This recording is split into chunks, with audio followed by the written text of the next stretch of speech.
part 4 of how and why the settler colony of Israel became the vegan capital of the world. In case you missed it, make sure to go back and watch previous parts to understand how the Israeli government uses animal rights as part of their propaganda and how the media, as well as international Zionist organizations, help vegan wash Israel's crimes and oppression of Palestinians. Now, we already covered the internal and external propaganda that Israel uses to build the foundation around their vegan revolution, their vegan nationalism, their vegan superiority, as well as becoming the vegan capital of the world.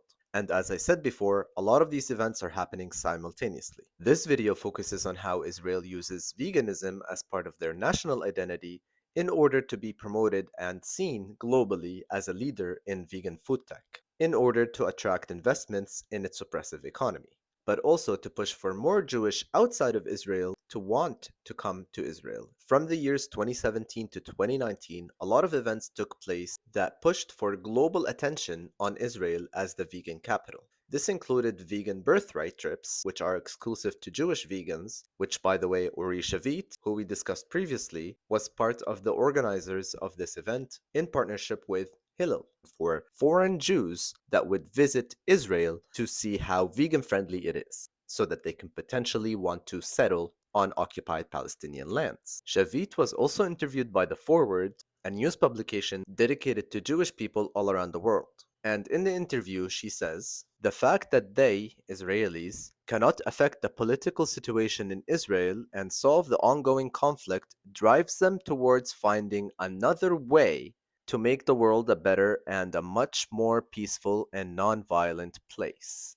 This is in reference to veganism, where she's talking about why a lot of Israelis are turning vegan, by focusing on their food rather than their political choices. Right after the Vegan Birthright trips, the World Zionist Organization, yes, World Zionist Organization, began using Israel's vegan culture to cultivate connection with Israel. This is reported by the Jerusalem Post. They are telling you why they use veganism in their propaganda. They began distributing brochures to students on campuses in association with Hillel to highlight veganism as part of the Israeli culture. During this period, the tourism ministry began offering vegan tours to foreigners to come and learn about Israel as a vegan haven.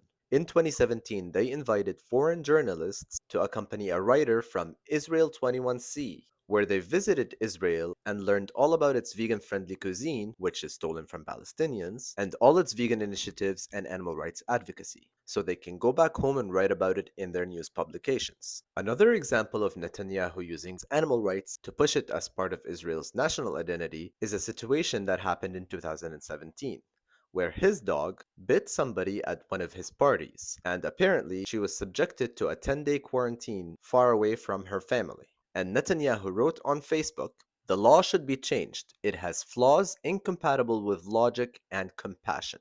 And based on this, they actually ended up creating a law called the Kea Law, after his dog, who Tal Gilboa helped in creating, where it allows dogs that bite others to be confined at home. Now, if you think about it, sure, this is a good thing. But when you put that in contrast with Palestinians and Palestinian children who are held indefinitely under administrative detention, which means that they have not been charged with a crime, separated from their families and away from their homes, this sounds a bit hypocritical and kind of like vegan washing. Now, aside from the Vegan Birthright trips, which was exclusive to Jewish vegans outside of Israel, Israel came up with another program under the Vibe Israel organization by Joanna Landau, where they would invite international vegan influencers on a one-week trip free of expenses to visit Israel and learn all about its vegan culture so that they can go back home and also promote it as a compassionate place, perfect for vegans and for animal rights activists. And during these trips, they would also experience the stolen culture of Palestinians, except they're labeled as Israeli. Many of these vegan influencers continue to promote Israel as a vegan haven in their articles, on their websites, and on their platforms. Some have even created long video blogs covering their entire journey of their time in Israel, completely ignoring Palestinians and the struggle that they face, despite being warned by their Palestinian followers about the implications of attending such trips. And these vegan tours by Vibe Israel also collaborated with Ori Shavit, whom we discussed before as an official representative of the State of Israel to promote its vegan culture. And in case you wanted proof that these vegan tours were being used as a propaganda tool, here's a quote from the founder of Vibe Israel, Joanna Landau. The online vegan community is huge and mostly draws people with liberal viewpoints, with a stronghold among women and millennials. These three audiences tend to view Israel more critically than others, and we felt it would be a good topic through which to raise awareness for Israel. It fits into our overall philosophy that Israel's story should be told through its strength and competitive advantages that are particularly appealing and attractive to millennials. We believe that engaging this generation with Israel through what they care about is the best way to enhance Israel's global reputation.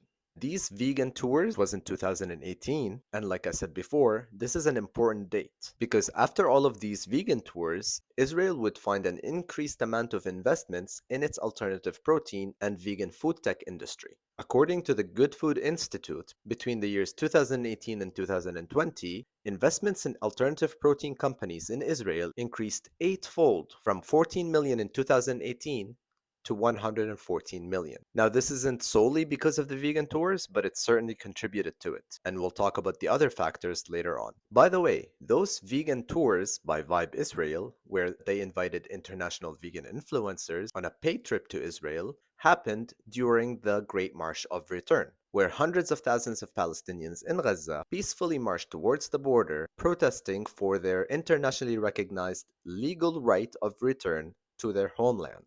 And they were met with bullets, tear gas, many of whom lost their lives. That happened on a weekly basis for over a year and a half. Meanwhile, vegan influencers were enjoying culturally appropriated Arab food stolen by Israel to be presented as vegan friendly. That's exactly what vegan washing is, and that's exactly what they were trying to push in order to divert criticism from the international vegan community, as well as to attract investments in its food tech industry. Now, here's an interesting story about how Israel uses animal rights in politics. In 2018, the vegan friendly organization created a campaign called Influencing from Within, and they call themselves as vegan lobbyists, where they have a coordinator that gets in contact with politicians and says, I have a few thousand people in your party. They can vote for you or they can vote for the other guy. And the immediate response is to ask for a meeting and ask what they can do for these party members. Meaning that this campaign signs up thousands of vegan Israelis to have some sort of political leverage over members of the Knesset, across parties and across political spectrum. While it does seem that they would want to use this leverage as a way to implement more laws that are in advantage of veganism, it kind of seems that those vegans would vote for anyone, regardless of their party affiliation, if they're aligned with their own vegan principles. That includes left wing and right wing. And the perfect example of this is another event in 2019 where Netanyahu himself appointed Tal Gilboa, Israel's angriest vegan, as his personal animal rights advisor. And yes, she is a right winger. She is part of the Likud party, Netanyahu's party. Apparently, she influenced baby Netanyahu, Yair, Netanyahu's son, to become vegan. And she says, Benjamin Netanyahu is the only prime minister ever to be concerned with animal rights. Again, this is giving political cover and vegan washing Netanyahu's crimes. During an interview with Tal Gilboa, they say that her voice softens somewhat when speaking of the Netanyahu clan. She says, and I quote, What Netanyahu's administration did for animals is exemplary. This should be happening all over the world, operating within a reigning government rather than waiting for small animal rights niches. This kind of rhetoric is dangerous because it delegitimizes grassroots organizations and says that the work should come from reigning governments, like Netanyahu's, in order to have real results. And that is another example of vegan washing Israel by portraying animal rights as part of their moral policies. And she continued to do so until now. She still stands behind Netanyahu during this genocide that Israel enacted on Palestinians. She says, If I didn't believe Netanyahu, I wouldn't stay in my job for another second. Meaning that she still has faith in Netanyahu in returning all of the captives. Tal Gilboa is also featured in a video created by the government to be posted on their social media on World Vegan Day. And that video was posted across various social media accounts, including Israel's Ministry of Foreign Affairs. Again, it is in English, targeting Western audience. And that video is titled, "How Did Tel Aviv Become the Vegan Capital of the World?" where they highlight some of their alternative meat products. Again, in efforts to push further investments in their food tech industry. And Israeli embassies continue to write about how they are now the vegan nation and the vegan capital. Here's the title of one article. Following the startup nation, here comes the vegan nation. Startup, vegan. For example, an Israeli company called Aleph Farms, which produces lab-grown meat, was created as a partnership between Strauss, which financially supports the IOF and donates meals to them, as well as the government support arm for investments, the Israeli Innovation Authority. And they helped raise over 11.7 million US dollars in 2019. And this company isn't just complicit because of its parent company, Strauss, but also because of its direct ties to the military. For example, they use patent technology from the Israeli university, the Technion, who is involved with Israel's top weapons manufacturers like Elbit Systems. And it doesn't end there. They also directly supported the IOF during their genocide in Gaza by providing them free vegan food as well as 3D printed military equipment. If this isn't vegan washing, I don't know what is. And that wasn't the only company that the Israel Innovation Authority granted funds to alternative meat companies who were later used as part of a propaganda video created by the government. We'll talk about that in part 5 of this series.